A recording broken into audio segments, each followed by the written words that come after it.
श्री शिवाय नमस्तुभ्यम। हर हर महादेव। प्रिय भक्तजनों, हर महीने के कृष्ण पक्ष और शुक्ल पक्ष की त्रयोदशी तिथि के दिन प्रदोष व्रत रखने का विधान है। और ऐसा माना जाता है कि प्रदोष काल में भगवान भोलेनाथ कैलाश पर्वत पर प्रसन्न मुद्रा में नृत्य करते हैं। जिन भी भक्तों को भगवान श्री भोलेनाथ पर अटूट श्रद्धा और विश्वास हो, उन सभी भक्तजनों को त्रयोदशी तिथि में पड़ने वाले प्रदोष व्रत का नियम पूर्वक पालन कर उपवास करके कथा का श्रवण जरूर करना चाहिए। और इस बार ज्येष्ठ मास के कृष्ण पक्ष में आने वाला प्रदोष व्रत गुरुवार के दिन पड़ रहा है और यह गुरु प्रदोष व्रत होगा। इस बार 14 मई दिन गुरुवार को गुरु प्रदोष व्रत है और इस दिन पूजा का प्रदोष काल का समय शाम को 6:11 से लेकर 7:41 तक रहेगा। तो आइए भक्तजनों, आप सभी की मनोकामनाओं को पूर्ण करने वाली गुरु प्रदोष व्रत की कथा का श्रवण करते हैं। प्रदोष व्रत को लेकर मान्यता है कि एक दिन जब चारों ओर अधर्म की स्थिति होगी, अन्याय और अनाचार का एक अधिकार होगा, मनुष्यों में स्वार्थ भाव अधिक होगा तथा व्यक्ति सत्कर्म करने के स्थान पर नीच कार्यों को अधिक करेगा, उस समय में जो व्यक्ति त्रयोदशी का व्रत रखकर भगवान शिव की आराधना और स्तुति करेंगे, स्तोत्र पाठ करेंगे, उस पर भगवान शिव की कृपा होगी और इस व्रत का पालन करने वाले भक्त जन्मांतर के फेरों से निकलकर मोक्ष की प्राप्ति करेंगे, उसे उत्तम लोक की प्राप्ति होगी। तो आइए, कथा के श्रवण से पहले हम सभी प्रदोष स्तोत्र का हिंदी पाठ सुने। हे समस्त जगत के स्वामी, हे सर्वदा कल्याण करने वाले, हे शाश्वत शंकर, आपकी जय हो। हे सर्व सुराध्यक्ष, आपकी जय हो। हे सभी देवताओं द्वारा पूजित, हे सर्व सुराचित, आपकी जय हो। हे सर्व गुणातीत, आपकी जय हो। सर्वप्रद, आपकी जय हो। हे नित्य निराधर, आपकी जय हो। हे अविनाशी विशंभर, आपकी जय हो। हे समस्त विश्व एकमात्र वंदनी, आपकी जय हो। हे नागेंद्र भूषण, आपकी जय हो। हे गौरीपति, आपकी जय हो। हे चंद्रार्थ शेखर, आपकी जय हो। हे करोड़ों सूर्यों के समान दीप्तमान, आपकी जय हो। हे अनंत गुणासर्स, आपकी जय हो। हे विरूपाक्ष, आपकी जय हो। हे अर्चित, हे निरंजन, आपकी जय हो। हे नाथ, आपकी जय हो। भक्तों की पीड़ा का नाश करने वाले कृपा सागर, आपकी जय हो। हे दुस्तर संसार सागर से पार कराने वाले प्रभु, आपकी जय हो।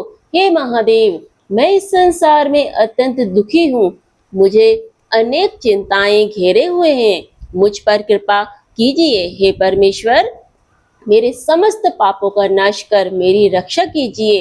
हे शिव शंकर जी, मैं दरिद्रता के सागर में डूबा हूँ, महान पापों से पीड़ित हूँ, अनंत चिंताएं मुझे घेरे हुए हैं, भयंकर रोगों ने मुझे घेर लिया है, ऋण के भार से मैं दबा हुआ हूँ, कर्मों की ज्वाला में जल रहा हूँ और ग्रहों की पीड़ा से व्याकुल हूँ।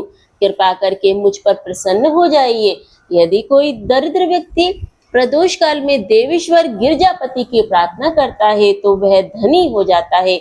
यदि कोई राजा प्रदोष काल में देव देवेश्वर भगवान शिव शंकर की आराधना करता है तो वह दीर्घायु होता है, सदैव निरोग रहता है, उसके खजाने की वृद्धि होती है और उसकी सेना सुदृढ़ होती है। हे प्रभु, आपकी कृपा से मुझे भी नित्य आनंद की प्राप्ति हो, मेरे शत्रु क्षीण हो जाएं, मेरी प्रजा सदा सुखी रहे, चोर और डाकू नष्ट हो जाएं और राष्ट्र में समस्त जन समुदाय संकट मुक्त हो जाए, पृथ्वी पर दुर्भिक्ष महामारी आदि कष्ट समाप्त हो जाए, सभी प्रकार की फसलों में भरपूर उपज हो, दिशाएं सुखदायक हो जाएं। इस प्रकार गिरिजापति भगवान शिव की आराधना करनी चाहिए। पूजा के अंत में ब्राह्मणों को भोजन कराना चाहिए, फिर उन्हें यथा योग्य दक्षिणा देकर सम्मानित करना चाहिए। यह पूजा जो भगवान शिव के लिए कही गई है, यह समस्त पापों का नाश करती है, समस्त रोगों को दूर करती है और सभी इच्छित फलों की प्राप्ति कराती है। इति प्रदोष स्तोत्रम संपूर्णम। गुरु प्रदोष व्रत की पौराणिक कथा के अनुसार एक बार देवराज इंद्र और वृतासुर की सेना में भीषण युद्ध हो गया। देवताओं ने दैत्य सेना को पराजित कर नष्ट भ्रष्ट कर डाला। यह देखकर वृतासुर अत्यंत क्रोधित होकर स्वयं युद्ध करने को तत्पर हुआ। आसुरी माया से उसने विकराल रूप धारण कर लिया। सभी देवतागण भयभीत होकर तब गुरुदेव बृहस्पति की शरण में जा पहुंचे। बृहस्पति जी बोले, पहले मैं तुम्हें वृत्रासुर का वास्तविक परिचय दे दूं। वृत्रासुर बड़ा ही तपस्वी और कर्मनिष्ठ है। देवता गणों के उसने गंधवाधन पर्वत पर घोर तपस्या कर शिव जी को प्रसन्न किया। पूर्व समय में वह चित्ररथ नाम का एक राजा था। एक बार वह अपने विमान से कैलाश पर्वत पर चला गया।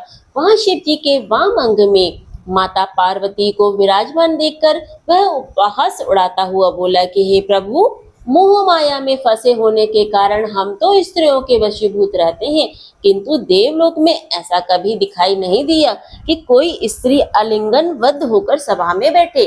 चित्ररथ के यह वचन सुनकर सर्वव्यापी भगवान शिव हंसकर बोले कि हे राजन, मेरा यह व्यवहारिक दृष्टिकोण अलग है।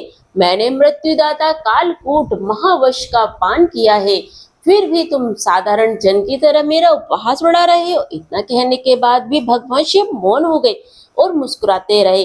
किंतु देवी पार्वती को बहुत क्रोध आया और वह क्रोधित होकर के चित्ररथ से बोली, अरे दुष्ट, तूने सर्वव्यापी महेश्वर के साथ ही मेरा भी उपवास उड़ाया है, इसलिए मैं तुझे वह शिक्षा दूंगी कि तू फिर ऐसे संतों के उपवास का दुस्साहस नहीं करेगा। अब तू दैत्य रूप धारण कर विमान से नीचे गिर, मैं तुझे श्राप देती हूँ। देवी पार्वती के इस श्राप से चित्ररथ राक्षस योनि को प्राप्त हो गया और तदष्टा नामक ऋषि के श्रेष्ठ तप से उत्पन्न होकर फिर वृत्रासुर बना।